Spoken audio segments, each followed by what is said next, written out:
¿Cómo vamos? ¿Cómo estamos? Bienvenidos a un episodio más de Azul y Blanco Podcast. ¿Cómo vamos, Diego? ¿Qué onda, mi querido Kevin? El placer de saludarte y, por supuesto, a toda la banda que siempre está ahí pendiente del podcast. Gracias por suscribirse, por darle like a este video, por compartirlo. Ahora se viene una plática interesante, una plática que nos va a llevar por Centroamérica, por CONCACAF, con un conocido del fútbol salvadoreño y de la región también, Kevin. Sí, para ponernos en contexto de cómo está el fútbol centroamericano, ya lo conocemos, ha estado aquí en el país también trabajando mucho tiempo y estuvo también en otro país vecino, podríamos decir, acá del área. Saludamos a Daniel Uberti. ¿Cómo estás, Daniel? Qué gusto tenerte por acá en Azul y Blanco Podcast. Hola, Kevin. Hola, Diego. La verdad que contento de estar con ustedes, de poder hablar un poco de cosas que nos apasionan, como es el fútbol. Y bueno, compartir experiencias, compartir momentos, porque creo que la evolución del deporte, de las competencias que se están dando actualmente a todo nivel, creo que amerita conversar un poco de las realidades que tenemos, ¿no? Lo primero es cómo vino a parar usted a Centroamérica, porque uruguayo, ¿no? Jugó Sí, en Danubio. ¿Y cómo vino a parar acá a Centroamérica? Sí, yo me inicié en Danubio, ahí hice toda la parte formativa. Llegué de la sexta hasta la primera división. Tuve la oportunidad, el privilegio de integrar una selección nacional sub-20, en la época que solo había sub-20. Jugar un sudamericano, un mundial por Uruguay. Y después surgió la posibilidad de venir a jugar a Centroamérica. Vine aquí a El Salvador en el año 87, a Metapán. Y bueno, y de ahí se dio un poco lo que tú mencionaste de la vecindad, ¿no? Jugar aquí, después ir a Honduras, a Guatemala. Comunicaciones, Real España. En Comunicaciones, Real España. Y aquí en varios equipos, como Metapán, como FAS, como Marte. Y bueno, una carrera. ¿Cómo engancha El Salvador, no? Sí. A muchos. Bueno, hemos tenido la oportunidad de conversar con varios que han hecho su vida ya aquí. Sí, Daniel. claro. Uruguayos también. Sí, y uruguayos. Sí, Adrián, somos varios. Lucho. Sí. Adrián, Luis Espíndola, Mario Figueroa. Mario Figueroa también. Sí, Rubén Alonso. Y eso que vinimos en época complicada, ¿no? Sí, no era O sea, nada fácil. Era complicado, vinimos en época de guerra aquí. Sí. Y bueno, hemos sido testigos de la evolución del país, del crecimiento del país, de la parte, no solo la parte deportiva, ¿no? Sino que la parte humana del país, la parte de infraestructura. O sea, hemos sido un poco partícipes y testigos de todas esas cosas, ¿no? Dijo crecimiento deportivo. Hemos crecido deportivamente aquí en El Salvador.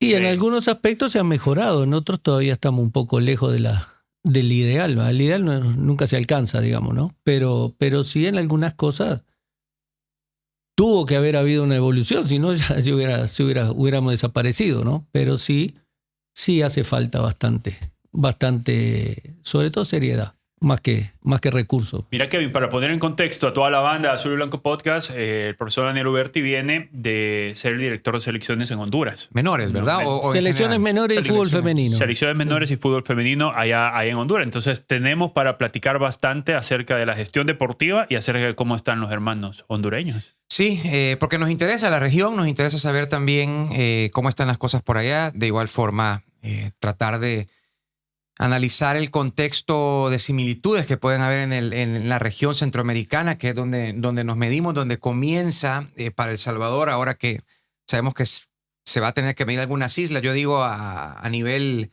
mayor, pero también en infraestructura, en trabajo, en proyectos que se están haciendo. Es bueno conocer. Bueno, Daniel, sabemos que también tuviste tu paso por algunos equipos de acá, en dirección deportiva, ayudando de la parte técnica. ¿Cómo llegas a Honduras? Para no irnos tal vez en todo eso, porque sabemos que tenés una gran carrera. ¿Cómo apareces en Honduras? ¿Cómo llegas a Honduras? Como dirección de selecciones. Sí. Bueno, la realidad es que yo en Honduras he tenido pasajes no permanentes, pero sí bastante prolongados. Yo llegué a Real España en el 2011 como coordinador de juveniles, ¿verdad? Nos hicimos cargo de toda la parte de juveniles. Empezamos con 7 categorías federadas, o sea, a pesar de sub-10, sub-12, 14, 16, 18. El equipo de tercera división, que ya se le conoce Liga Mayor, y después la reserva especial, que es la reserva sub-19 que se juega como preliminar del primer equipo.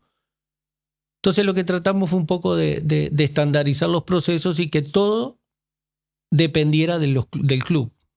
Que no hubiera ninguna injerencia de padres de familia, ningún tipo de colaboración de eso, sino que el club asumiera todo el proyecto para independizar un poco los procedimientos, ¿no? Muchas veces cuando se recibe ayuda o se recibe apoyo de distintas partes, se genera un condicionamiento, sobre todo a la hora de elegir los jugadores. O sea, entonces tratamos nosotros de aislar esa parte, ¿no? Que el club, presentarle un proyecto al club con determinados presupuestos para que el club los asumiera, se hiciera cargo de lo que era la parte de toda la logística necesaria, el pago de los cuerpos técnicos y también de ir haciendo el espacio necesario para que haya un flujo de los jugadores, ¿verdad? Normalmente hay que establecer un contacto con el primer equipo para que a la hora de conformar los planteles se dejen espacios para los jugadores que vienen despuntando. O sea, porque no sirve de nada preparar jugadores, tener jugadores y cada temporada vas a contratar 8 o 10 para el primer equipo.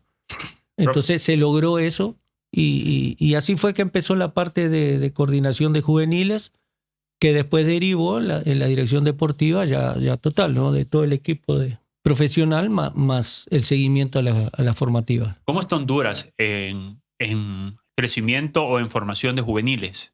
Es decir, ¿se trabaja realmente? ¿Hay sub-17, sub-17? ¿Hay escuelas? ¿Los equipos tienen las escuelas? Porque sabemos que ahí está el Olimpia, equipo enorme de Centroamérica, el Motagua, bueno, Real España. Claro. Pero ¿trabajan realmente? Porque acá siempre decimos, bueno, pero es que no trabajamos en las inferiores y por eso sacan ventaja. O sea, la realidad es que los equipos profesionales deberían de tener su propia estructura. Cosa que solo en Real España se maneja de esa forma.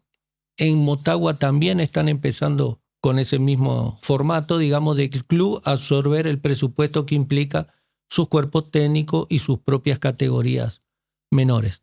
Y en el caso de Olimpia tiene una organización paralela al primer equipo o al equipo profesional, donde hay cierto intercambio, cierto apoyo, pero no es total, ¿verdad? O sea, Olimpia tiene su reserva especial, apoya sus categorías formativas que no necesariamente están bajo su administración. Entonces, lógicamente, yo creo que a corto plazo, pues cada club va a organizar su propia estructura para tener su propia pero no es que ya cantera. Los tengan, sí, es como una cesión de derechos en la parte de los juveniles. O sea, digo, que alguien venga y diga, bueno, yo me hago cargo de esto. No son sé. Emprendimientos, digamos, de padres de familia, ¿verdad? O sea, que apoyan llevando a sus hijos, hacen actividades paralelas a la competencia normal, la competencia... como hay aquí, digamos, el torneo de ADFA, torneo de ligas menores, pero no necesariamente están involucrados directamente. Pero me llama la atención, Kevin, porque es que fueron a 5 mundiales seguidos sub-20, ¿no? Sí, a 4. A 4 este era el quinto. A 4 mundiales sub-20 seguidos. Pero me dicen que no hay una estructura de juveniles. Entonces, ¿cómo nos sacan ventaja? Sí, pero... creo que esa es la gran pregunta. ¿Por qué no sacan ventaja? Es decir, si vos me decís, no es que Olimpia tiene escuelitas de 0-7 años, Motagua tiene escuelitas de 0-7 años, Real España también, yo te digo, ahí es válido, pero si no las tienen. Pero son esfuerzos en paralelo, que creo que también aquí no sé si... o sea, probablemente hay, porque hay escuelas de fútbol, sí, hay tienen sus escuelas, allá, pero no hay aquí las ADFA son las que deberían de proporcionar Eso ese talento. Aquí miren, o sea, para cerrar un poco el capítulo de Honduras, en lo que es la parte de la preparación de selecciones menores, porque aquí de lo que se habla son de selecciones menores. Sí.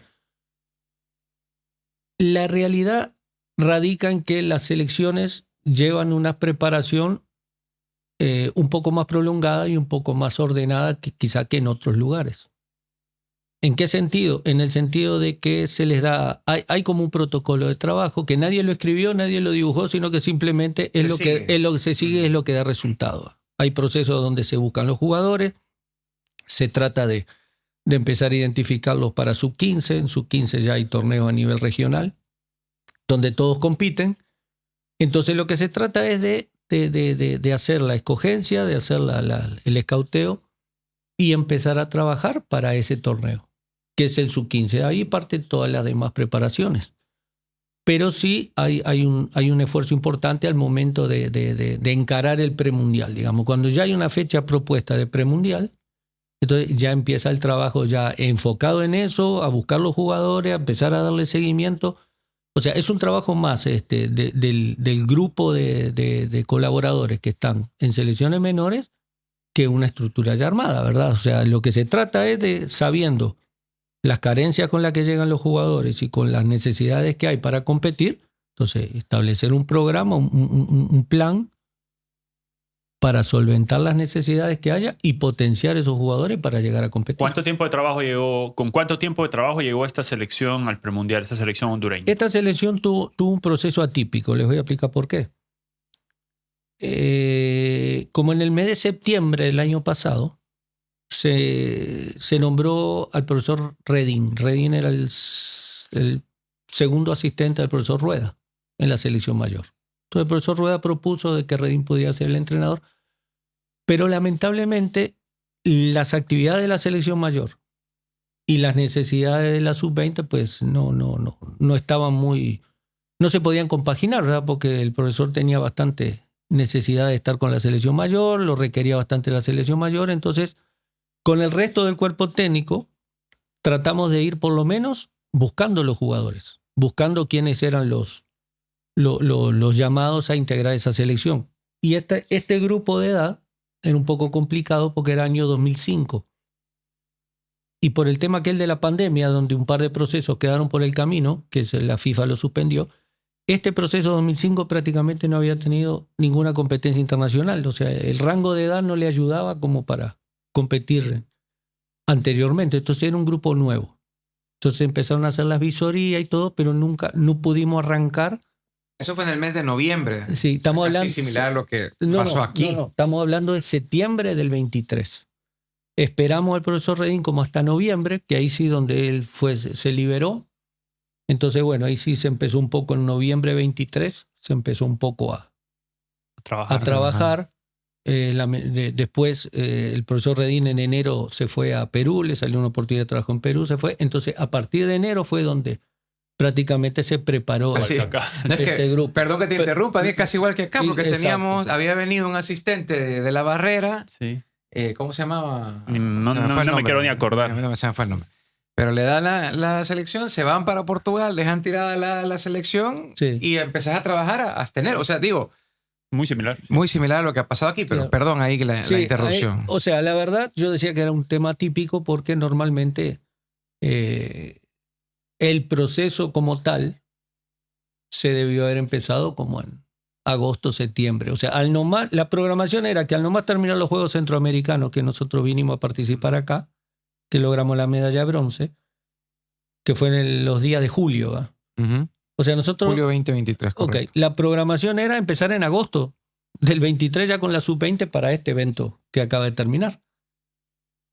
Por las razones que les acabo de explicar, no se pudo. Tuvimos que esperar hasta noviembre, trabajamos noviembre, diciembre, hicimos un par de partidos amistosos. Se jugó con Guatemala, se jugó con Belice, se hicieron 4 partidos. Y ya en enero sí, cuando veníamos ya a enfocar el último semestre para llegar al premundial, resultó que el profesor Redín se retiró, salió, entonces ahí quedamos con el resto del cuerpo técnico y sí, ahí encaramos esta parte hasta ahora, hasta julio. Con los directivos, el trato y respecto a las selecciones menores, porque tú como encargado en este momento, que fuiste de Honduras, ¿qué tanta es la importancia o el trato, no digo preferencial, que le dan a las selecciones menores? No se les da. Daniel, ¿se le da el trato? ¿Se le da la importancia de vida? Sí, de parte de la federación se le da el seguimiento. De hecho, yo como director de selecciones siempre recibimos positivamente las solicitudes, las necesidades planteadas. Lo que pasa es que también tenemos que tener claro algo. Cuando hablamos de los países del área, o sea, digamos, a Costa Rica lo veo un escaloncito más arriba, pero después lo que es El Salvador, Guatemala, Honduras, Panamá, Nicaragua, tenemos una cartera de dinero limitada. Entonces, las preparaciones básicamente son de cabotaje, o sea, jugamos entre los partidos de frontera, andamos en bus, hacemos un par de partidos y todo. Cuando ya hablamos de México, Estados Unidos, de Canadá, van a Europa cada rato, van a Sudamérica cada rato, compiten con los asiáticos, se preparan con 20, 25, 30 partidos internacionales antes de ir a un premundial. Cosa que nosotros no podemos hacer. Y cuando digo nosotros, no lo puede hacer Honduras, no lo puede hacer El Salvador, no lo puede hacer Guatemala. Entonces, nosotros lo que hacíamos era crear una agenda manejable, ¿va? O sea, hacer un par de partidos con los rivales del área, ver la posibilidad a veces de arreglar algún partido en Estados Unidos.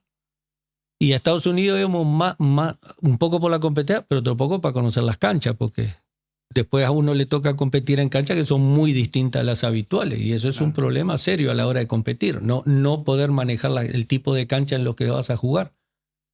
Entonces un poco las programaciones se basan en una agenda económicamente manejable y con mucha gestión para conseguir invitaciones, ¿va? O sea, que te inviten, vas a Estados Unidos, jugás un par de partidos de cierto nivel competitivo, porque tampoco es ir a jugar contra cualquiera, es ir a jugar contra el que te reciba, para ir generando una serie de eventos parecidos a lo que va a ser la competencia, ¿va? Entonces lo que tratamos siempre es de generar alguna gira donde se juegue cada 48 horas, donde se puedan hacer los protocolos de recuperación entre partido y partido e ir viendo ya los umbrales de rendimiento físico que son importantes a la hora de competir. Profe, con el conocimiento que tiene en la región, yo siempre he sido, y lo hemos platicado acá en el podcast bastante, siempre he sido de la idea de que Panamá y Honduras ahora mismo nos sacan ventaja desde el biotipo, porque tienen un biotipo importante. Tienen a Bitsuazo, bueno, tuvieron a Carlos Pavón, tuvieron al central Maynor Figueroa,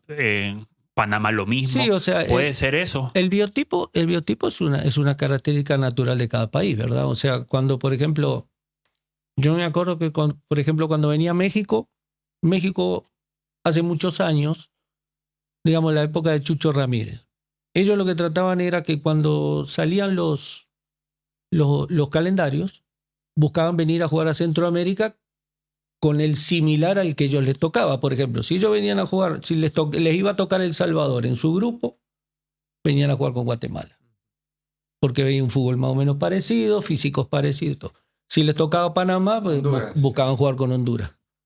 Y a Costa Rica lo tenían en un intermedio, ¿va? Porque Costa Rica tiene esa ventaja, digamos, que tiene jugadores de la combinación. Seguro, tiene jugadores de color y también tiene jugadores digamos, de buen pie. De buen pie, entonces, pero básicamente buscaban enfrentar el tipo de biotipo, valga la redundancia, que les iba a tocar en la competencia oficial. Yo creo que a veces se dan generaciones espontáneas, ¿va? Donde aparecen jugadores con un biotipo que no es el normal o que no es el de siempre. Porque yo me acuerdo cuando yo vine aquí a El Salvador, gracias a Dios, me tocó compartir con toda la generación del 82. O sea, habían algunos que estaban un poco grandes ya, pero por ejemplo con Jaime, con todos eran tipos de un 80 para arriba. O sea, el Negro Mora, Jaime, Ramón, Lotario, Mandingo, Jorge, Paco, todos eran tipos grandes, de 1,80, 1,85. Bueno, en Honduras, pues normal, ¿va? Con Cotli, con Villegas, con Bentancur, con Jimmy Bailey, con todos eran de... Entonces, claro, eran los físicos que se necesitaban para competir. Entonces, pero eran generaciones espontáneas, porque después de ese, digamos, de ese parámetro de promedio de estatura, ya después la cosa no fue tan grande. En los 90 sí. ya se vio el cambio. Ya eran más chicos. O sea, en la época mía, pues entonces estaba Giovanni, estaba Cárcamo, estaba Cienfuegos, Mauricio ya era de los más chicos. El Papo. El Papo era mediano. O sea, el biotipo nunca se alcanzaron esos niveles de estatura, ¿va? Pero no significa que un chico, el chico de estatura no pueda entrar en... Porque, por ejemplo, si en Honduras aparece este chico Steven Guerra, que a mí me parece que es muy buen jugador, el 10 de la selección sub-20 en el pasado premundial, que ahora está en Metapan, ¿con ese biotipo en Honduras podría jugar? No, sí. Mire, las capacidades no tienen estatura. Muy buena frase. ¿Verdad? Las capacidades no tienen estatura ni tienen edad. El asunto es que el trabajo que hace solventar esas desventajas, por decirlo de alguna forma, es el trabajo extracancha, ¿verdad? Y quizá ahí es donde tenemos la carencia. O sea, hay jugadores de 1,70, 1,68, 1,72. O sea, pero claro, si vos los metés en un gimnasio y los preparás y logran una estructura muscular para competir, entonces perfectamente se pueden defender y pueden imponer sus características, sus condiciones. Pero eso lleva trabajo. Y no, también y lo que pasa con lo que hemos visto, o sea, digo, al final creo que la lección más grande que nos han dado en el fútbol mundial, Los chiquititos, los locos bajitos. Los locos bajitos de España. O sea, estás hablando de tipos de menos de 1,70 o 1,70 máximo. Te digo, un Xavi, un Iniesta, el mismo Gavi. Ahora, yo hoy veía, y Endrick es pequeño, por ejemplo, el delantero del Real Madrid. Sí. No es... Pero es potente. Pero es potente. Vos le ves las piernas a Endrick y se ve que es un chico que ha trabajado y le han metido en... No, por supuesto. O sea, yo creo que el aprendizaje de lo que es las experiencias que se van viviendo le van generando a los entrenadores, o más que nada a los escauteadores, les van generando un protocolo de trabajo. Irse dando cuenta de que, mira, si a nivel de equipo no corremos tanta cantidad de kilómetros, no competimos. A ver, no nos alcanza. Entonces, eso es lo que va generando los pasos siguientes. O sea, cuando vos más o menos vas identificando qué necesitas para competir, entonces tenés que irte metiendo en ese camino para tener posibilidades. Antes de seguir, solo invitar a la gente que se puede suscribir a nuestro canal de YouTube, a nuestro también espacio en Spotify, Azul y Blanco Podcast, en Apple Podcast, a todos los que nos escuchan. Aquí está para que le dé like y siempre puedan escuchar estas buenas entrevistas que tenemos con grandes invitados acá en Azul y Blanco desde la cabina estudio, nuestra casa. Y también saludar a Edson Studio. Un abrazo a Edson, que es el asesor de imagen. Aunque no lo creas, nadie tenemos asesor de imagen. Nos tiene bien cortado el pelo y les dejamos la invitación también para que vayan con Edson Studio. Tú hablabas de esas gradas donde está Costa Rica, probablemente una grada arriba y después los demás países. ¿Cuántas gradas arriba? Y si esa brecha nos seguimos quedando, seguimos avanzando, o estos países como México, Estados Unidos y Canadá siguen subiendo gradas y nosotros vamos, mientras ellos suben 3, también nosotros subimos 1, ¿así está marcado? ¿O cómo lo ves tú?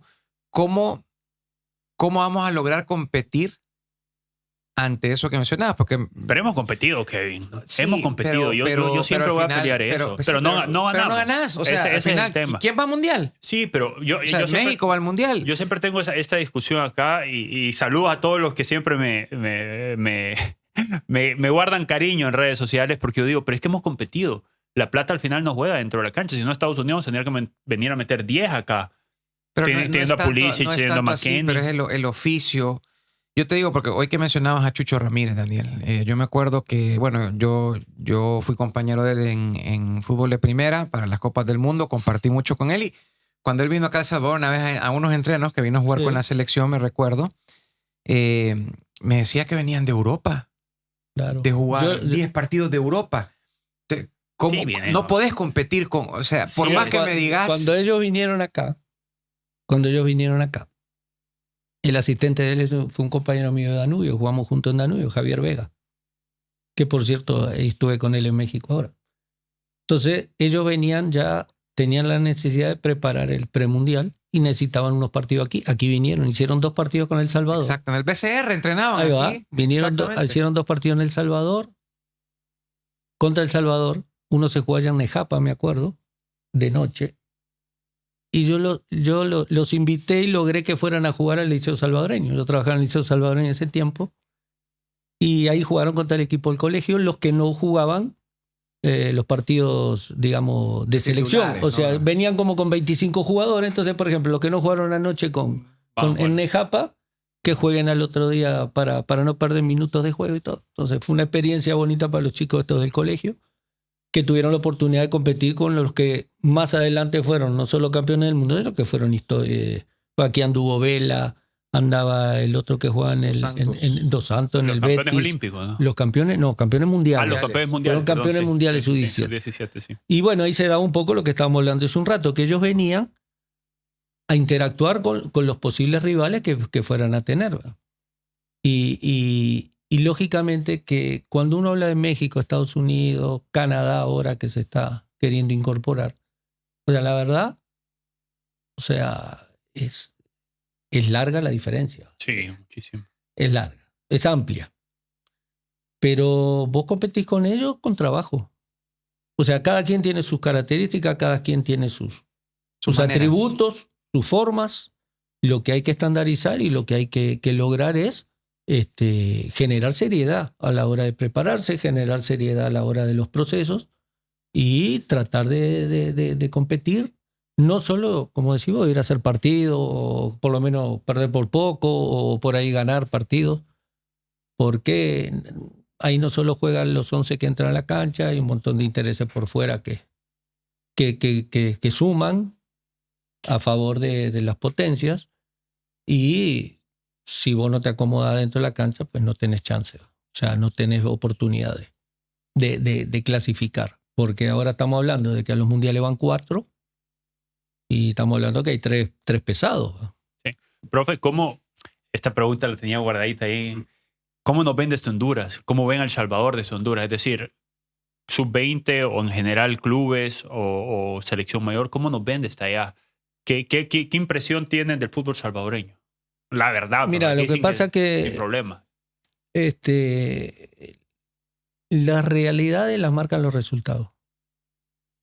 ¿Verdad? Vos muchas veces podés tener no necesariamente la imagen de los equipos tiene que ver con la imagen de selección. O sea, Olimpia a nivel de Centroamérica es una potencia, por decirlo de alguna forma. Es un equipo que le compite inclusive a equipos de Estados Unidos. Ha hecho muy buena performance con equipos de la MLS, no digamos a nivel de Costa Rica, de Centroamérica. Pero el tema es que a nivel de selecciones la cosa no caminó. O sea, la eliminatoria pasada marcó un estatus, marcó un lugar, ¿verdad? O sea, no fue una buena eliminatoria. Entonces, lógicamente, a veces te pegan un paño de realidad.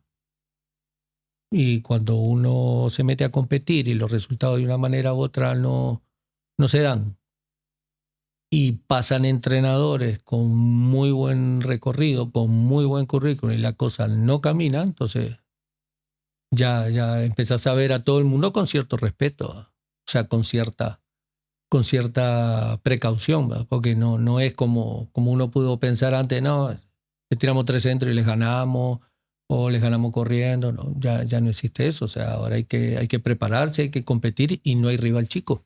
La verdad que nos tiraron 3 centros y nos ganaron en el premundial. Sí, bueno. Ahorita estaba pensando. Sí, nos tiraron 2 pelotas, 3 pelotas. Sí, nos metimos a marcar abajo del palo. Nos metimos a marcar que no, y esos chicos, bueno, vos los viste, ¿no? Los que vos los ves, vos has estado con ellos. Tremendas torres, nos mandaron esas 3 pelotas ahí y nos aniquilaron. Es que cada quien aprovecha sus recursos. No, o sea, exacto, o sea, porque hay que decirlo, ¿no? Y hay que saber contra quién jugás también, ¿no? O sea, sí, porque todo tiene sí, porque si te das cuenta, solo haciendo una retrospectiva para quienes nos ven, El Salvador juega contra República Dominicana, gana ese partido, después contra Honduras, que para mí... Buen primer tiempo. Me pareció, y bueno, cada quien saca sus conclusiones, que tal vez no fue superior a Honduras, pero hizo el trabajo a la perfección. Tiró 2 pelotas por arriba. También no fue la tarde nuestro guardameta y gana por goleada. Creo que fue el partido que mejor le fue en el premundial. Y después contra Canadá, que nos quedamos en lo último, incluso para empatar ahí, porque estuvo a punto de pasar El Salvador, pero... Ahí pasó un poquito de lo que hablamos, ¿no? Porque ese no se lo pitan. Es bravo jugar contra los mayores, contra las potencias bravas. Yo estaba viendo el partido y bueno, hay cosas que uno ve a veces cómo encaminan los partidos. No necesariamente te tienen que hacer un gol de bolsa o darte un penal que no es. A veces te lo encaminan de otra forma, con una falta, otra falta, misma falta. Y no te dejan salir y te mantienen en tu campo y no te dejan crecer. Es bravo competir. Por eso te decía que uno tiene que prepararse no solo para jugar, sino que también para defenderse en otros aspectos, no dar ventaja en otros aspectos que al final... Toca el doble, toca esforzarse. No, el doble. Exacto, te toca el doble. Profe, ¿cómo calificaría usted su paso por la dirección de selecciones juveniles en Honduras y cree que si no hubiese pasado eso de los penales, seguiría ahí, Carlos? No, tranquilamente. Si hubiéramos clasificado, tranquilamente estaríamos ahí. Pero bueno, Dios las cosas las hace por algo, ¿no? Y esto se mira de dos lugares. O sea, por ejemplo, los premundiales son para ir a mundiales. Y cuando vos no vas a mundiales, sobre todo con una selección que habitualmente va, o sea, la gente a veces se confunde, ¿no? Cuando vos decís, bueno, clasificamos a 4 mundiales sub-20 consecutivos, pocos países pueden decir eso. Pueden jactarse de eso. Ahora, no creas que es fácil y no creas que toda la vida va a clasificar. Eso déjalo para Brasil, para Argentina, para Uruguay. Eso sí, déjalo, que eso sí van a clasificar, Alemania. Pero en nuestros niveles, muchas veces ese margen de... hay un margen importante de posibilidades de que las cosas no se den. Porque juegan un montón de aspectos. O sea, nosotros quedamos fuera por un penal. Sí. Y pudiendo haber resuelto un partido en los 90, en los 120, y no se pudo. Entonces después te embocan en un penal y se viene todo abajo. Y si nosotros nos podemos hacer los números que hemos hecho, yo estuve en 3 procesos de 3 premundiales y no perdimos ni un partido. En los 3 procesos. En los 3 procesos no perdimos ni un partido. Los ganamos todos, solo empatamos 1 con Canadá. Y bueno, y en el Sub-17 anterior nos tocó Panamá, perdimos 2-1, y este partido, este premundial lo perdimos por un penal, habiendo errado un montón de goles, habiendo creo que salido primero de grupo, cuando en realidad todo apuntaba a que Canadá iba a ser el primero de grupo. Y jugando en cancha que realmente... No, la cancha fatal. Las canchas fatales, y el clima, el tema del clima espantoso. Sí. Y bueno, pero los resultados determinan... Pasan la factura, ¿no? Sí, al final. A los 2 minutos empiezan a ver quién tiene la culpa. Sí, a rodar las cabezas. Sí. Mira, Daniel, con respecto al área, por ejemplo, tú hablabas de los 4 mundiales que clasificaron, porque aquí siento que siempre la dirección, Diego, no sé si vos coincidís, va apuntando a Costa Rica. O sea, parece que Costa Rica es el faro. Y Panamá es la luz del camino para todos los centroamericanos. ¿Tú lo ves así? Lo que pasa es que hay que separar lo que son las competencias absolutas de las selecciones absolutas con las selecciones menores, porque Costa Rica no ha tenido un buen paso en selecciones menores. Yo creo que tienen 3, 4 mundiales de no ir en sus 20. Sus 17 no me acuerdo, no tengo el dato a la mano, pero también tienen sus 2, 3 mundiales de no ir. Entonces, pero claro, van en mayor. En selección mayor sí van. Ahí está la plata también. Ahí está el dinero, pero aparte de eso, ahí está el estatus que a vos te marca como una selección de primer nivel. Claro. No importa lo que tenga. Es lo que brilla, es lo que Claro, brilla. no, es lo que todo el mundo compra. Brilla, sí. O sea, vos vas a un mundial de mayores y chau, no necesitas más nada. O sea, lo demás no importa. Ahora vos podés ir a 20 mundiales juveniles, pero si no vas al de mayores, como que no estás haciendo nada. Volvamos ahora a la gestión deportiva, Daniel. Estuviste en Santa Tecla, Sí. ¿no? Estuviste ahí ayudando en la gestión deportiva. ¿Se puede hacer gestión deportiva en los equipos del fútbol salvadoreño con las limitantes económicas que hay? ¿Qué se puede idear para decir, ok, vamos a hacer una gestión deportiva? Hablábamos fuera de cámara que, por ejemplo, en el CAR del Alajuelense se entra temprano, se desayuna, se hace gimnasio, se entrena, se vitamina, se almuerza y se sale. Sí, ¿Es posible hacer algo similar, tropicalizarlo para El Salvador o creo es que una quimera? Todo es gestión, man. Todo es gestión y creer en los procesos, en creer en las cosas que dan resultado. O sea, nosotros, por ejemplo, no podemos ponernos a pensar de que en El Salvador a los jugadores se le puede dar el mismo trato que se le da en España, o aquí todo el mundo habla de España. O bueno, cómo los tratan en España, cómo los tratan en Italia, no, estamos en otros mercados. Totalmente. Pero sí creo que las propuestas serias, y siempre dependiendo quién las lleva a cabo, pueden dar resultados, pueden generar resultados positivos o pueden ir cambiando comportamiento. Yo creo que que no porque uno trabaje en juveniles, porque en realidad uno también trabajó con adultos, con profesionales, pero esto es como la escuela. O sea, la primera educación es en su casa. Lo demás es adquirir conocimientos. O sea, uno va a la escuela, aprende a leer, aprende a escribir, aprende... Ahora, comportarse, respetar a la maestra, eso es en casa. El fútbol es igual. O sea, si nosotros pretendemos que los jugadores cuando ya están en primera división, cuando ya tienen 5 o 6 años, se hagan profesionales de hoy para mañana, está difícil.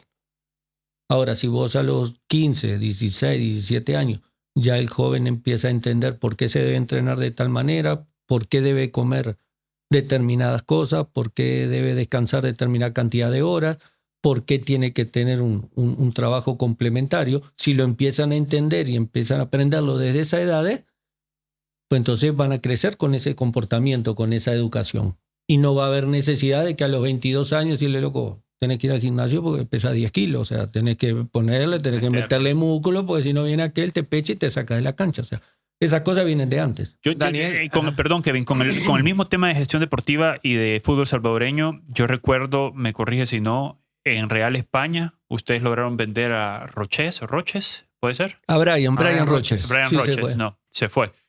¿Por qué sí se exporta en otros lados de Centroamérica y en El Salvador no se puede exportar? Somos importadores. Acá nos encanta ir a buscar al colombiano, al uruguayo, al argentino, pero no podemos exportar. Yo creo que ahí Honduras y Panamá. Honduras, Panamá y Costa Rica son los que sacan. Pero de ahí a...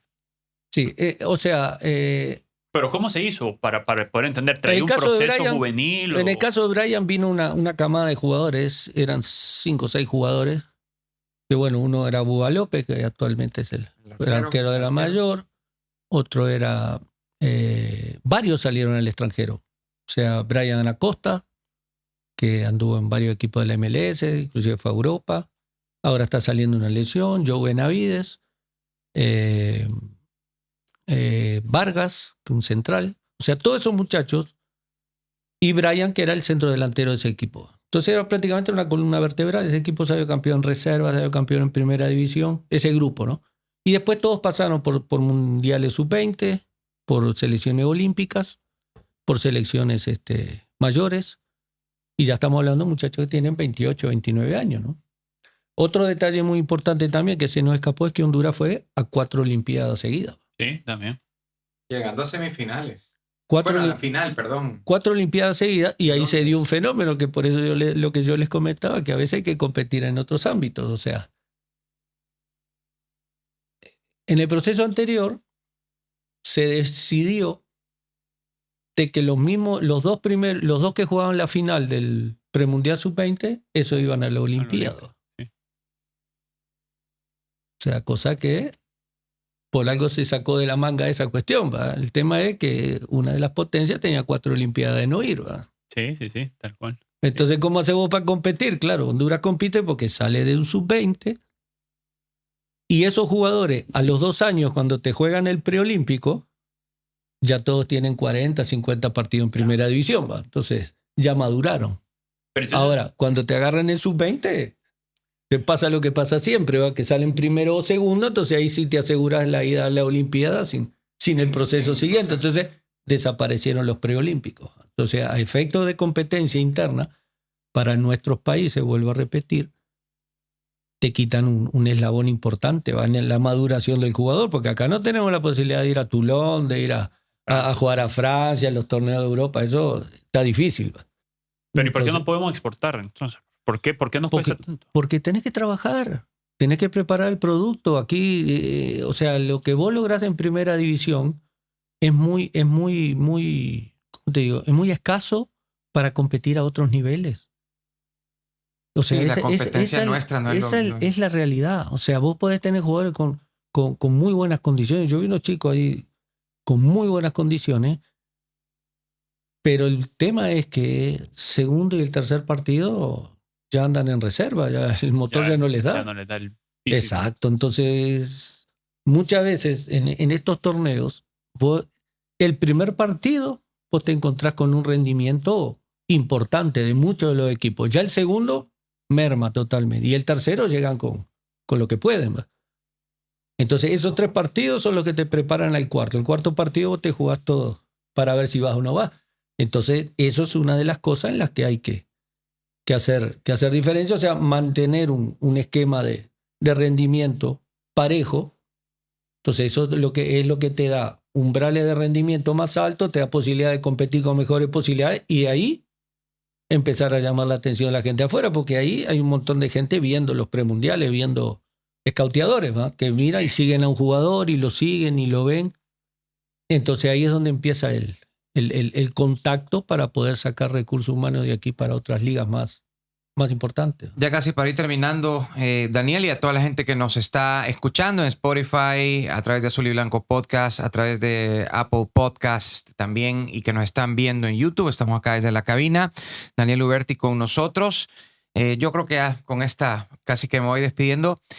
Los formadores, Daniel, porque vos como director de selecciones juveniles, no sé si estaba o es parte de las tareas que creo que es importante aquí, el tema de quién es el que forma al jugador.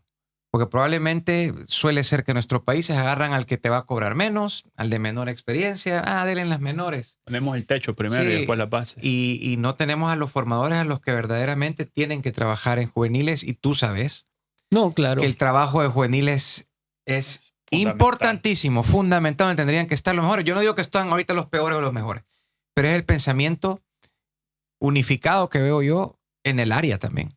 Es que mira, el tema de selecciones es como el tema de los equipos.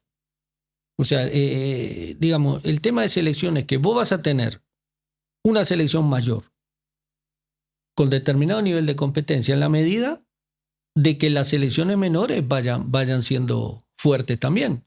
O sea, porque la selección mayor es el resultado de los procesos que van generando las selecciones menores. Es como en un equipo, si vos tenés una buena cantera, vas a tener un equipo competitivo en el primer equipo, cuando se dan los procesos normales, ¿va? La parte de formación, de cantera, de equipo de reserva, y que ese tráfico de jugadores de la cantera al primer equipo vaya generando una estructura. Y después lo ayudará, va con extranjeros, lo ayudarás con algún otro jugador de experiencia. Las selecciones es lo mismo, o sea, en la medida que haya buenos procesos en selecciones menores, la selección mayor se va a alimentar de mejor recurso humano. Y para tener buenos procesos en selecciones menores hay que tener la gente idónea. O sea, la gente idónea, y no solo idónea desde la parte económica, o sea, que se le pague lo que corresponde, porque eso es básico y fundamental. Tiene que ser justo. Tiene que ser un pago justo, pero también tiene que tener gente con vocación. Gente capaz y con vocación. Porque el día a día que hay que tener con el joven es muy diferente al día a día que vos tenés con el profesional. Totalmente. ¿Tá? O sea, esto yo vuelvo siempre a la comparación con la parte de la escolaridad, ¿verdad? O sea, vos en kinder, en primer grado, en segundo grado, vos tenés maestros que te ayudan que están en los detalles, ¿tá? Al niño le ayudan con esto, mirá, le ayudan a agarrar el lápiz, le ayudan a mejorar su letra, aquí te le enseñan a borrar, le enseñan a guardar sus cuadernos, o sea, hay una vocación por enseñar, ¿verdad? A medida que uno va, el proceso de aprendizaje va creciendo, el profesor ya se va limitando a hacer lo mínimo indispensable. Claro. ¿Tá? Es como cuando llegan a la universidad, le dicen, bueno, hay clases, si venís, si no, bueno, espera otro semestre y te graduarás después. O sea, nadie anda preguntándole por qué no llegaste, por qué no estudiaste, tuviste un problema. No, en la formación es igual, uno tiene que andar cerca del joven. Aquí no tenemos asistentes sociales, pero uno cuando está a esos niveles se da cuenta que solo se crió con la abuela, que la mamá se fue para Estados Unidos, el papá no lo conoce o viceversa, que falleció la mamá, falleció el papá. Entonces hay un montón de aspectos humanos, sociales, que no cualquiera los atiende y que al final del día son parte de los procesos, son parte del seguimiento. Entonces por eso muchas veces hay que ser gente con vocación de enseñar, gente con vocación de ayudar, pero que también tiene su familia, tiene sus necesidades y necesita ganar adecuadamente, ¿va? Porque muchas veces solo se enfoca el desembolso económico, no, para una selección, para la mayor. Lógicamente es la que genera ingresos la mayor, porque también hay que ponerse un poco en la parte organizativa. las selecciones menores solo generan inversión, no gasto, inversión.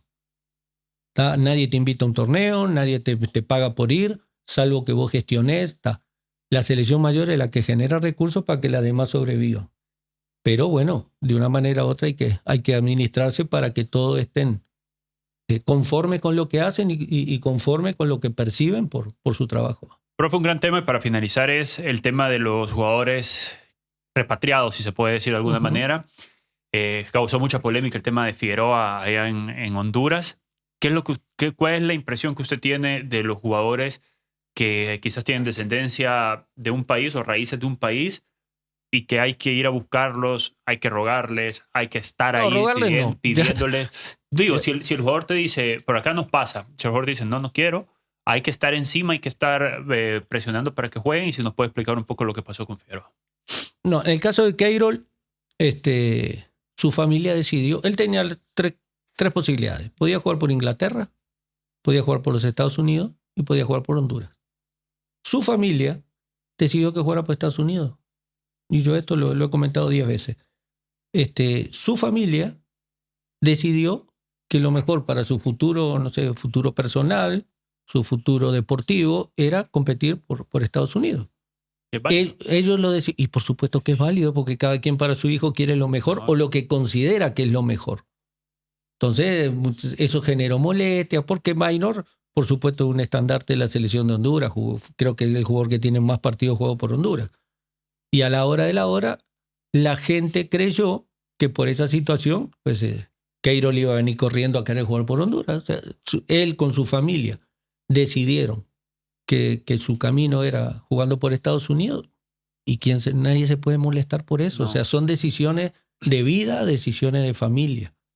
O sea, nosotros transitamos los caminos correctos. Se le invitó a jugar un UNCAF, se le invitó a un torneo en Macedonia, que nos invitó UEFA a que fuéramos a jugar allá, y por distintas circunstancias no pudo venir.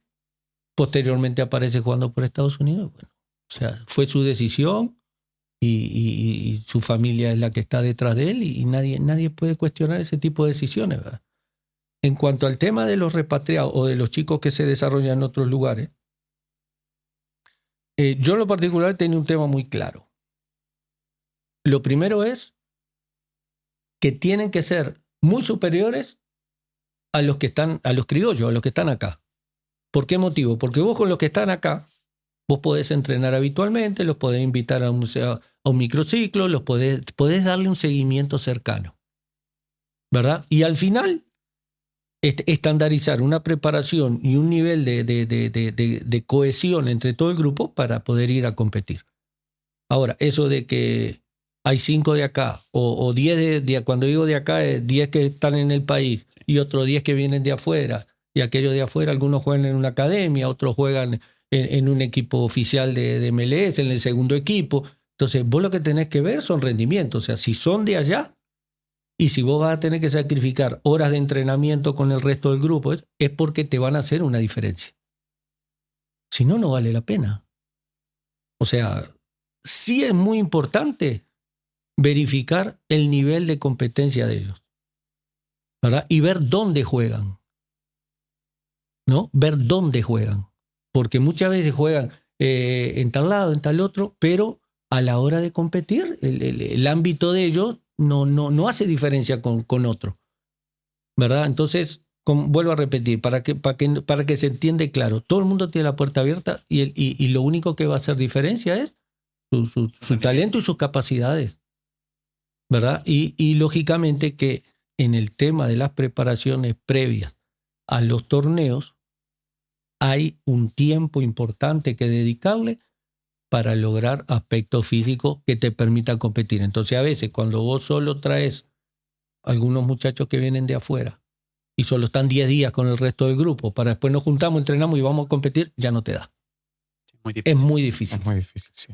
Muy difícil. Pero sí es un nicho, por decirlo de alguna forma, que siempre hay que tener presente. O sea, claro. Los que están en la diáspora, los que están lejos, siempre tienen por lo menos una parte formativa adecuada. El tema es cómo se adaptan a las realidades de aquí, que son diferentes, ¿va? Porque generalmente el jugador aquí es mucho más aguerrido, está acostumbrado a sufrir. Acá no acostumbramos a sufrir. Acá la gente se acostumbra a sufrir. Entonces el que viene de otros lugares, que está acostumbrado, le cuesta un poco la adaptación. Ya siente la sí, porque mira que cuentan las puteadas.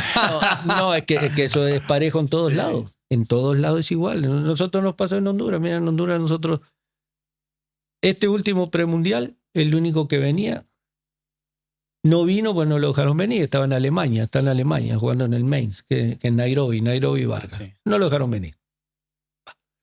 Se nos lesionó el arquero titular, que era chico apellido García, tuvo un problema de rodilla, no alcanzó a llegar. Entonces vino el arquero de la Sub-17, o sea, como tercer arquero vino el de la Sub-17, que es de Dallas. O sea que fuimos con uno solo de afuera.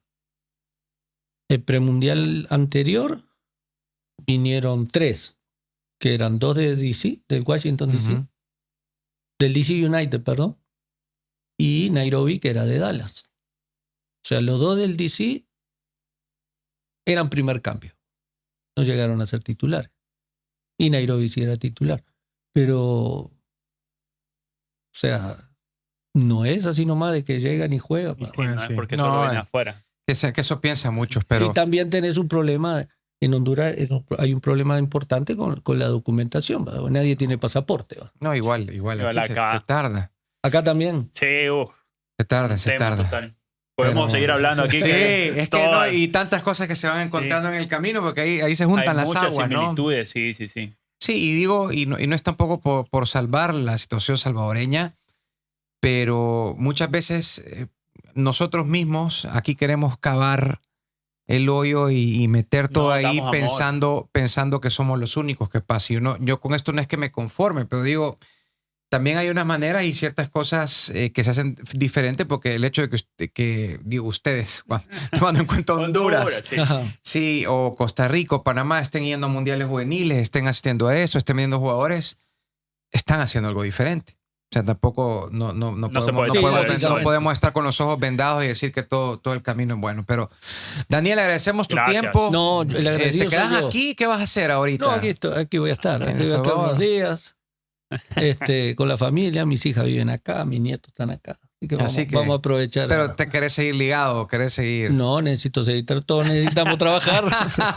Todos necesitamos trabajar. Y lo principal es que con ganas, sí. O sea, con ganas, porque los que hemos pasado una vida en esto sabemos que esto así es. El olor a césped. Esta cuestión es hoy estás compitiendo, mañana estás viendo a ver cómo hacer para seguir compitiendo. O sea, esto no para. O sea, y como hay un día a día que es necesario recorrer, entonces ahora el día a día es buscar dónde seguir trabajando. Muy bien. Eso también. Listo. Bueno, Daniel, gracias. Diego, tenemos que despedirnos. Agradecerle a Omar, que ha estado en el estudio ahí con todo el equipo de la cabina. Edson también, Edson Estudio no es de audio y nada, sino que Edson Estudios para que se hagan cortar el pelo, ahí también aparece.